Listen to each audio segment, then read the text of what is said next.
Thanks for joining us. Talkline Network Radio, America's longest-running Jewish broadcast network, the voice of the Jewish community. Welcome to the podcast.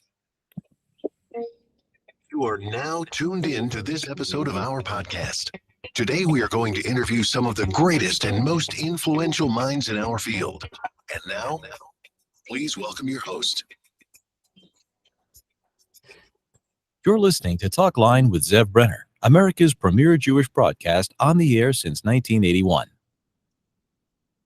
Welcome back to the program. I'm Zev Brenner. One problem that doesn't seem to go away is the problem of aguna. What is an aguna? Somebody who wants to get a religious divorce, a get, but the husband, for whatever the reason is not willing and not giving the get. And in Judaism, you need a religious divorce in order to remarry. Keshet Starr is with an organization. She's a director of a group called ORA. She's an attorney, and ORA has been around since 2002. Started as a student organization at Yeshiva University. Today, it's a much bigger group helping women deal and navigate Jewish divorce. Welcome back to the program. Thank you for having us. Thank you for joining us. Thank you so much for having me. Glad to be here.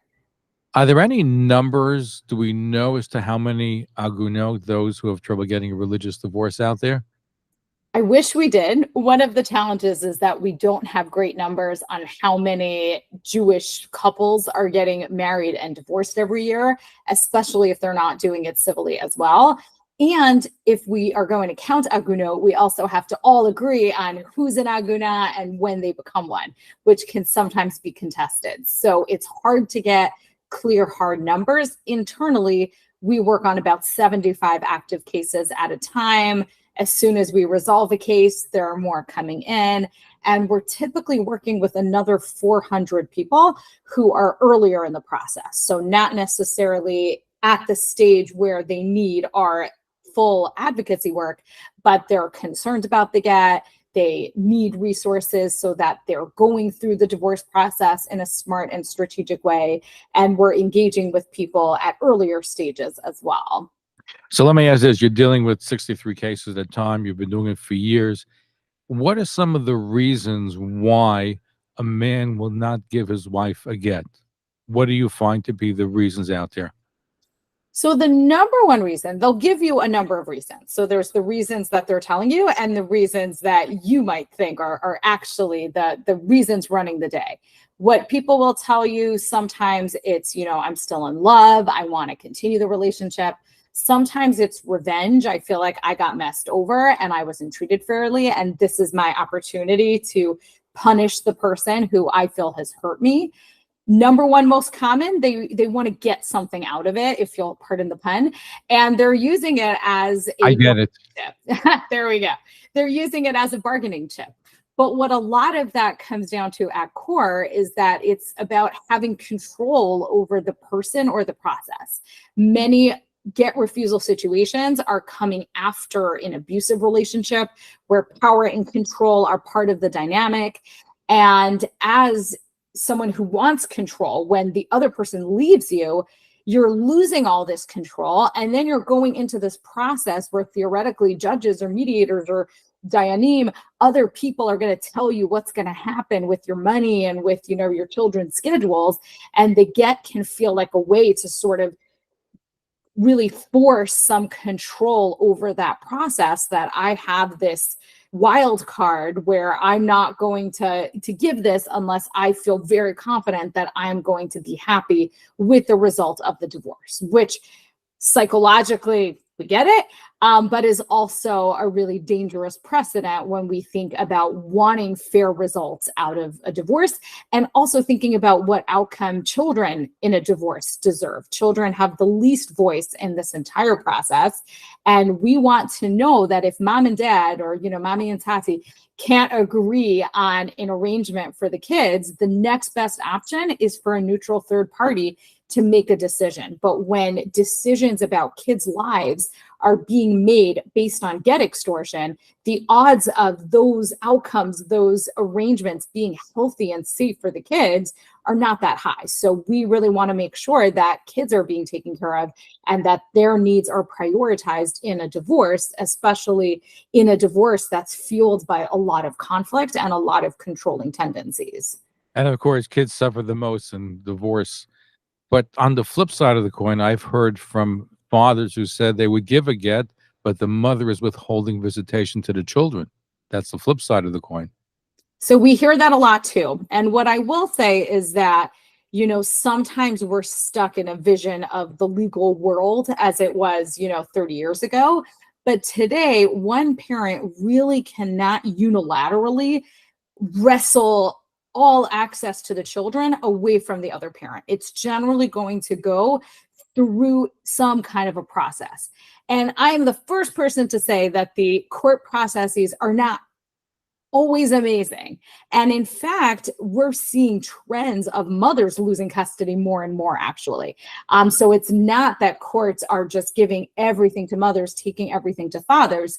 Typically in a situation where someone says, you know, I haven't seen, you know, little Shlomi for 3 years, it's almost always that a court has ordered that they not have access to that child, in which case no one can really overrule that without additional risks. And that also might really not be safe to the child, or they haven't tried. I have people that will go around right and left telling everyone how they've been denied access to their child, and they've never consulted with an attorney. They've never filed a single motion in court. They haven't done anything to really see their children.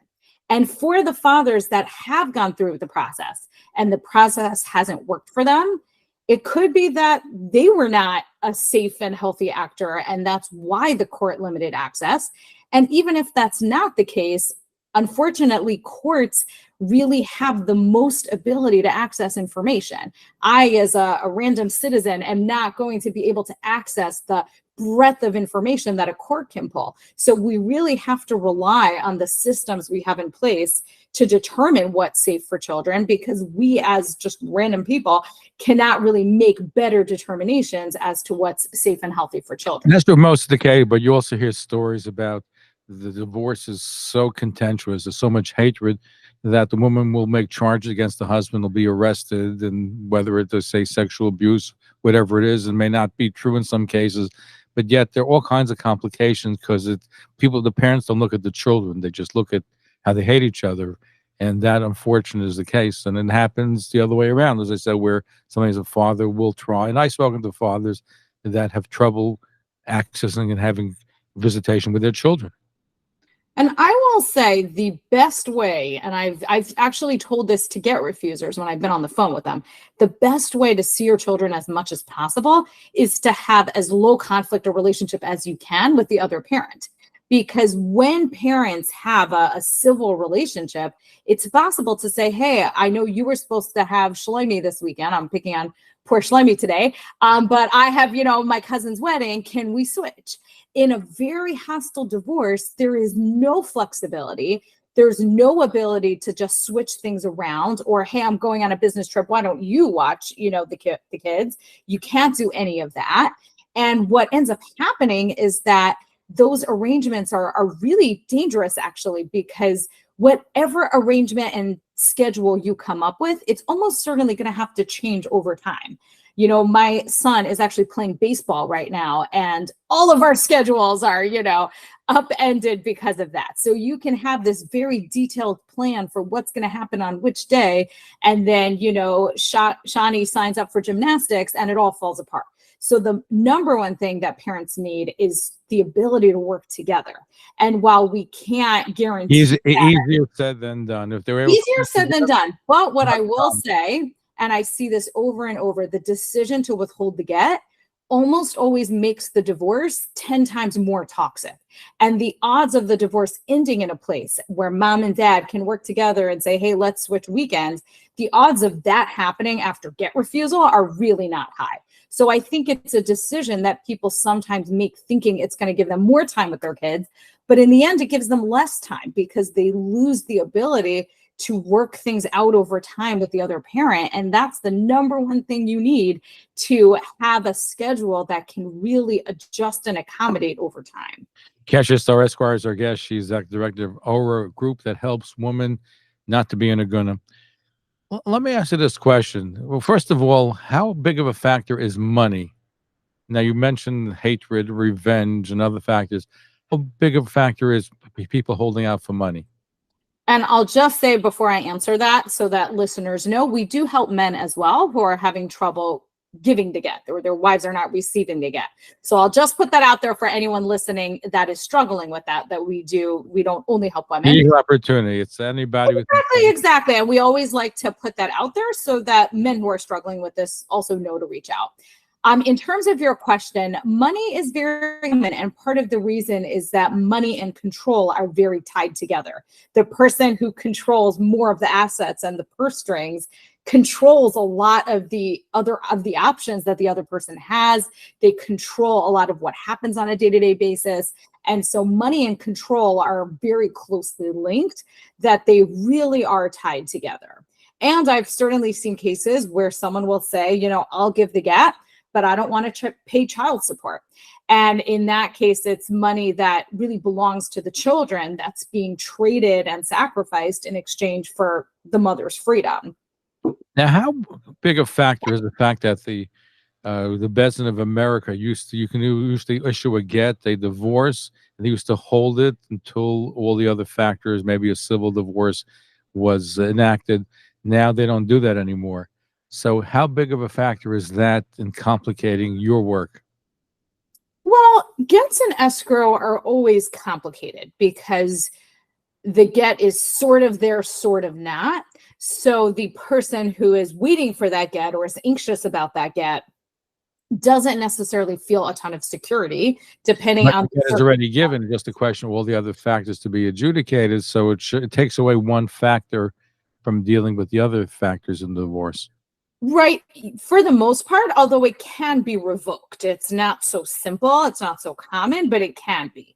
And so when people are anxious and they're thinking about worst case scenario, knowing that there is a way to revoke that get before it's given is something that can really create a lot of concern.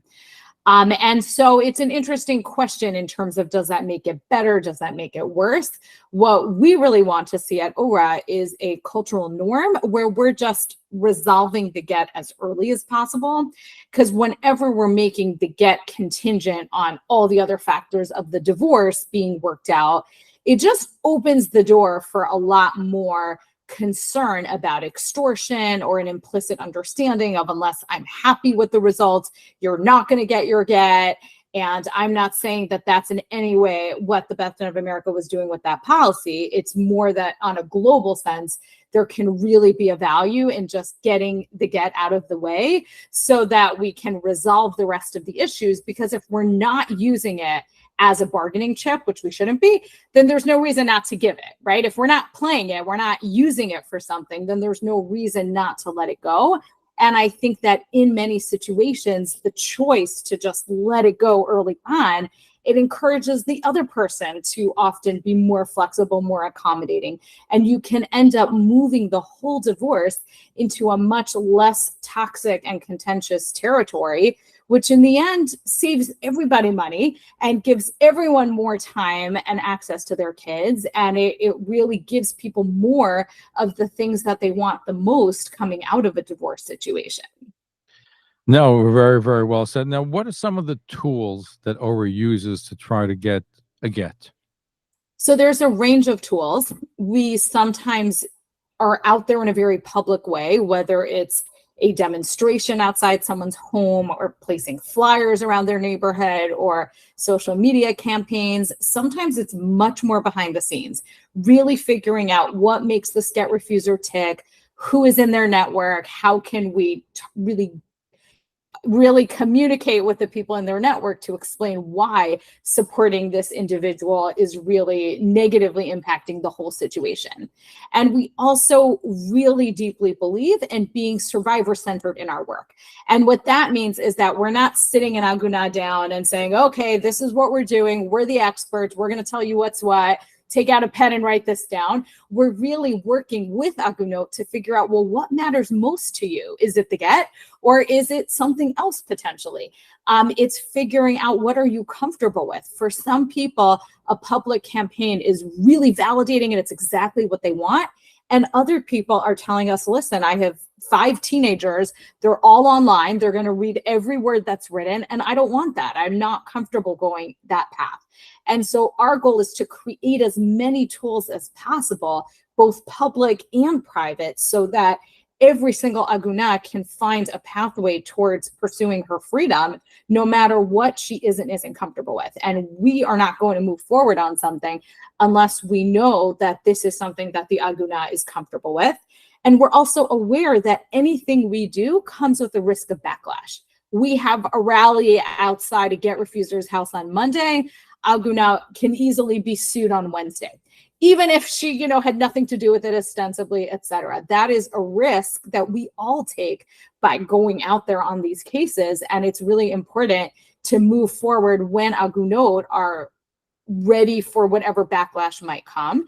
And we're also mindful, in some cases, there are safety concerns, and it's actually not safe to have a rally for the people attending the rally or for the Aguna. And so there's a lot of factors. Sometimes the Get Refuser has a severe mental health issue, and we're worried about self-harm or something like that happening after a rally. And so we're really working with our team, with our Rabbanim, with therapists, with anyone who is able to guide us on the specific situations that we face, so that we're coming up with a strategy that's tailored to the case and that's going to be effective and also really safe and really dignified for the Aguna. You also provide legal assistance, including going to court? So we don't provide direct legal assistance. And the reason is that if we did, we wouldn't be able to call the Get Refusers. And we feel like it's part of our job to give the Get Refuser the chance to tell their story. If they believe they shouldn't have to give a get and we believe they should, we're not necessarily going to agree, but we think that it's really important that we never go public on a case without opening a line of communication with the Get Refuser. If they choose to take it, great, we'll speak with them. If they don't choose to take it and they curse at us and hang up the phone, that's their choice. But we always create that pathway, and direct legal services wouldn't allow us to do that. What we do instead, though, is that we'll work with someone's attorney to help them figure out, how does the Beit-Din stuff work, or how does the get work, or where are places in the legal process where we can bring in the get. And we will also expert witness or explain to a court what the get is, what get refusal is all about. So we really help translate one system to the other, since one of the real challenges for people going through this is that the court system is so complicated and the get system and Beit-Din world are so complicated. And when you're trying to navigate both at once and you don't necessarily have professionals helping you who understand both sides of the coin, it's really difficult to come up with a strategy that's going to make sense. Who funds you? We are funded by a number of different sources. About a big chunk of our funding, about a third, comes from foundations and grants. Another third come from private donors that are giving larger gifts, and another third comes from the crowd. And these are the people that are giving us, $72 at every, Yontif campaign, or that are coming out to events like the dinner that we're having. And really those kind of seemingly smaller gifts really add up. And that kind of crowd support is a huge, huge contributor to our ability to do our work and to grow and make sure that we're meeting some of the unmet needs in the field and not only kind of doing the same thing from year to year. How large of a budget do you operate with every year? We are at close to $1 million right now. Nice amount, and growing. And growing, thank God. And again, our goal is not to grow for the sake of growing, to have the fanciest budget. The goal is to make sure that we're meeting the needs. So when our case numbers and our call numbers went up year after year, we grew our team so that people didn't have to sit on a waiting list for 6 months until we had an advocate for them.